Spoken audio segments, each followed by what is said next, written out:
ব্যক্তিত্ব কি?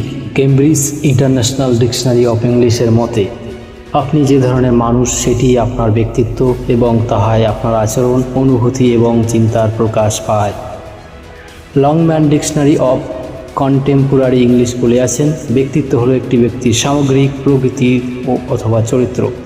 একজন মানুষের ব্যবহার কীরকম হইবে, তাহার অনুভূতি ও চিন্তা কী ধরনের হইবে, বিশেষ বিশেষ পরিস্থিতিতে তিনি কীরকম আচরণ করিবেন, এই সব কিছুই তাহার মনের দ্বারা নিয়ন্ত্রিত হয়। বাহিরের রূপ, কথাবার্তা অথবা বিদঘুটে অভ্যাস এগুলি নিছক বাহিরের জিনিস, প্রকৃত ব্যক্তিত্বকে তাহা প্রকাশ করিতে পারে না। সত্যিকারের ব্যক্তিত্ব বিকাশের মূল মানুষের সত্তার আরও গভীরে নিহিত। অতএব আমাদের ব্যক্তিত্বকে বুঝিতে হইলে মনের প্রকৃতিটি কী এবং কিভাবে তাহা কাজ করে, আগে সেইটি ভালোভাবে জানিতে হইবে।